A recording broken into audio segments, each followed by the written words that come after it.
جمال الوجود بذكر الإله وتصفو الحياة بنور هدى.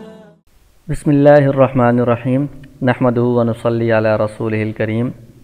عشرہ ذی الحجہ یعنی ذی الحجہ کے جو پہلے 10 دن ہیں ان کی کیا فضائل ہیں اور ان میں اعمال اور احکام کون سے ہیں، اس کے متعلق ہم بات کریں گے. تو ایک مسلمان کی زندگی کا ویسے تو ہر لمحہ، ہر دن، ہر رات بہت قیمتی ہے، اور ہر دن میں، ہر رات میں ہی انسان کو اللہ تعالیٰ کی بندگی اور عبادت کرنی چاہیے. لیکن انسان چونکہ کمزور ہے، وہ اللہ کی بندگی سے غافل ہو جاتا ہے. اس لیے انسان کو بیدار کرنے کے لیے، تنبیہ کرنے کے لیے، یاد دہانی کے لیے اللہ تعالیٰ نے کچھ خصوصی لمحات، خصوصی ایام ایسے عطا فرمائے ہیں جن میں اللہ تعالیٰ کی رحمت خاص طور پر اپنے بندوں کی طرف متوجہ ہوتی ہے. ان لمحات کی قدر کر کے انسان اپنی کوتاہیوں کی تلافی کر سکتا ہے، اپنے گناہوں کی معافی اللہ تعالیٰ سے مانگ سکتا ہے اور اللہ تعالیٰ سے اپنا تعلق جوڑ سکتا ہے. تو انہی خصوصی ایام میں سے ذی الحجہ کے جو پہلے 10 دن ہیں یہ بھی انہی میں سے ہیں. تو لہٰذا ان سے ہم کس طرح فائدہ اٹھائیں اور ان کی رحمتیں اور برکتیں ہم کس طرح حاصل کریں، اس کے لیے ہمیں ان دنوں کے فضائل اور ان کے جو اعمال ہیں ان سے آگاہی ہونا ضروری ہے. تو سب سے پہلے ہم قرآن کریم کی روشنی میں دیکھتے ہیں کہ اس کی کیا فضیلت ہے. اللہ تعالیٰ نے سورۃ الفجر میں 10 راتوں کی قسم کھائی ہے، والفجر ولیال عشر، 10 راتوں کی قسم. تو ان 10 راتوں سے کون سی 10 راتیں مراد ہیں؟ اکثر مفسرین حضرات کے نزدیک یہی ذی الحجہ کی جو پہلی 10 راتیں ہیں وہ مراد ہیں. تو اللہ تعالیٰ جب کسی چیز کی قسم کھا رہے ہیں، اس سے پتہ چلتا ہے کہ یہ چیز بہت ہی اہم ہے، بہت ہی فضیلت والی ہے، بہت ہی عظمت والی ہے. تو ان 10 راتوں کی فضیلت اور اہمیت اور عظمت اس قسم کے ذریعے سے معلوم ہوتی ہے. اور ایک اور آیت میں ہے وَيَذْكُرُ اسْمَ اللَّهِ فِي أَيَّامٍ مَّعْلُومَاتٍ عَلَىٰ مَا رَزَقَهُم مِّن بَهِيمَةِ الْأَنْعَامِ، کہ لوگ اللہ تعالیٰ کا نام لیں مقررہ دنوں میں ان جانوروں پر جو اللہ تعالیٰ نے ان کو عطا فرمائے ہیں. تو یہ جو مقررہ دن ہیں ایام معلومات، اس سے بھی مراد یہی ذی الحجہ کا پہلا عشرہ ہے کہ ان دنوں میں قربانی کا حکم ہے، قربانی کی خاص فضیلت ہے. تو اس سے بھی یہ جو ایام ہیں، یہ جو مقررہ دن ہے، ان کی اہمیت اور فضیلت معلوم ہوتی ہے. احادیث کے اندر بھی اس عشرہ کے بہت سے فضائل بیان کیے گئے ہیں. ایک حدیث ہے ترمذی شریف کی کہ اللہ تعالیٰ کے ہاں کسی دن بھی عمل کرنا اتنا زیادہ محبوب اور پسندیدہ نہیں ہے جتنا ان 10 دنوں میں عمل کرنا اللہ تعالیٰ کے ہاں محبوب اور پسندیدہ ہے. دوسری حدیث ہے مسند احمد کی کہ اللہ تعالیٰ کے نزدیک عشرہ ذی الحجہ سے زیادہ عظمت والے کوئی دوسرے دن نہیں ہیں، یعنی سب سے اہم اور عظیم دن اللہ تعالیٰ کے ہاں یہ عشرہ ذی الحجہ والے ہیں. لہٰذا تم ان دنوں میں تسبیح و تحلیل اور تکبیر و تحمید کثرت سے کیا کرو. تو سب علماء کا اتفاق ہے کہ رمضان المبارک کے مہینے کے بعد سال کے جتنے بھی ایام ہیں ان میں سب سے زیادہ فضیلت والے اور اہم جو ایام ہیں وہ عشرہ ذی الحجہ کے پہلے 10 دن ہیں. اور ایک اور حدیث میں ان دنوں میں روزہ رکھنے اور رات کو عبادت کرنے کی فضیلت بیان کی گئی ہے کہ عشرہ ذی الحجہ میں ہر دن کا روزہ رکھنا 1 سال کے روزوں کے برابر اس کا اجر و ثواب ہوگا، اور اس میں ہر رات میں عبادت کرنا شب قدر کی عبادت کے برابر اس کا اجر و ثواب ملے گا. تو رمضان میں شب قدر کسی کو نصیب ہوتی ہے نہیں ہوتی ہے تو 1 رات ہی ہوگی. یہاں پر یہ 10 راتیں اللہ تعالیٰ نے عطا فرمائی ہیں کہ ان میں بندہ عبادت کرے تو شب قدر کی عبادت جتنا ثواب ملے گا، شب قدر جو 1000 مہینوں سے زیادہ افضل ہے اتنی عبادت کا اس کو اجر و ثواب ملے گا. اور پھر جو پہلا عشرہ ہے اس میں 1 ذی الحجہ سے 9 ذی الحجہ تک سب روزوں کی فضیلت ہے کہ 1 سال کے روزوں کے برابر ثواب ملے گا. لیکن خاص طور پر جو عرفہ کا دن ہے 9 ذی الحجہ کا دن، اس کی الگ سے بھی فضیلت ہے. وہ یہ ہے کہ اس کی برکت سے اللہ تعالیٰ 1 سال گزشتہ کے اور 1 سال آئندہ کے گناہ معاف فرما دیں گے. اور پھر جو عید کی رات ہے، عید الاضحیٰ کی رات، وہ عام طور پر ہم سے کوتاہیوں میں، فضولیات، لغویات میں گزر جاتی ہے. حالانکہ وہ عبادت کی رات ہے۔ تو عیدین، عید الفطر اور عید الاضحیٰ دونوں کی جو رات ہے اس کے بارے میں حدیث میں ہے کہ ان راتوں میں عبادت کرنے والے کا دل قیامت میں مردہ نہیں ہوگا، یعنی قیامت کے دن جب خوف کا اور دہشت کا عالم ہوگا اور سب کے دلوں کے اوپر گھبراہٹ طاری ہوگی، تو اس وقت اللہ تعالیٰ یہ جو لوگ عیدین کی رات کی کو عبادت کرنے والے ہیں ان کے دلوں کو اللہ تعالیٰ گھبراہٹ سے محفوظ رکھیں گے، سکون اور راحت اطمینان نصیب فرمائیں گے۔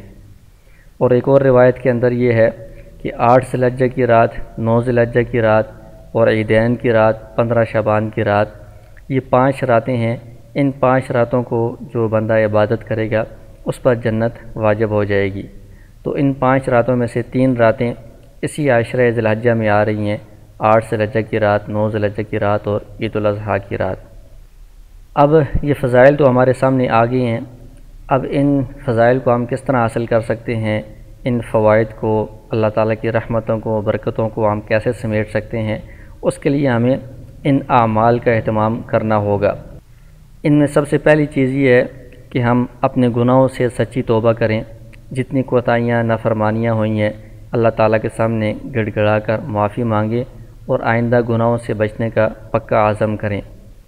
دوسرے نمبر پر فرائض کا اہتمام کریں، فرض نمازیں ہیں اور دیگر جو فرائض ہیں ان میں کوئی کوتاہی باقی نہ رہے، اور اس کے ساتھ حقوق العباد کا خاص طور پر خیال رکھیں کہ اگر نفلی عبادات میں لگ کر یا ویسے حقوق العباد اگر ہم سے پامال ہوں گے تو یہ ثواب کے بجائے الٹا وبال کا باعث بنے گا۔ تو حقوق کا، پڑوسیوں کے حقوق، والدین کے حقوق اور دیگر جو بندوں کے حقوق ہیں ان کا خیال رکھنا بہت ضروری ہے۔ اور اس کے ساتھ گناہوں سے پورا سال ہی بچنے کا اہتمام کرنا چاہیے، لیکن خاص طور پر ان دنوں میں گناہوں سے، نافرمانیوں سے بچنے کا زیادہ اہتمام ہو، کیونکہ جو اہم افضل دن ہوتے ہیں ان میں جس طرح نیکیوں کا اجر و ثواب زیادہ ہوتا ہے اسی طرح گناہوں کا وبال بھی زیادہ ہوتا ہے۔ تو ان دنوں میں خاص طور پر گناہوں سے مکمل اجتناب کریں۔ تیسری چیز یہ ہے کہ اس عاشرہ میں اللہ تعالیٰ کا ذکر کثرت کے ساتھ کیا کرے، جیسے کہ حدیث میں بھی آیا ہے، تسبیح اور تحمید اور تحلیل کثرت سے کیا کرو۔ تسبیح کہتے ہیں سبحان اللہ کہنا، تحمید کہتے ہیں الحمدللہ کہنا، تحلیل کہتے ہیں لا الہ الا اللہ کہنا، تکبیر کہتے ہیں اللہ اکبر کہنا۔ ان کے علاوہ بھی استغفار، درود شریف اور دیگر جو اذکار ہیں ان کا اہتمام کرنا چاہیے۔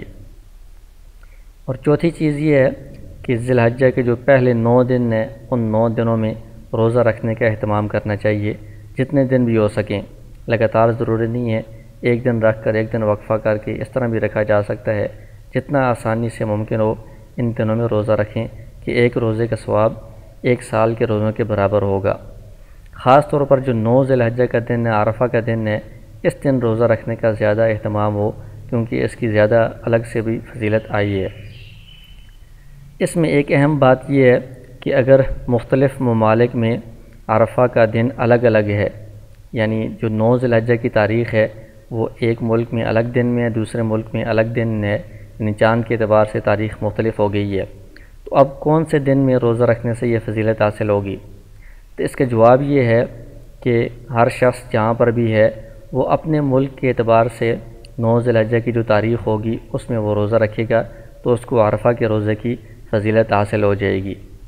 اس کی تفصیل یہ ہے کہ یہ جو 9 ذی الحجہ کا دن ہے، ایک تو یہ ہے کہ اس کا نام عرفہ کیوں رکھا گیا ہے، دوسرا یہ کہ اس کی جو فضیلت ہے وہ کس وجہ سے آئی ہے، یہ 2 باتیں الگ الگ ہیں۔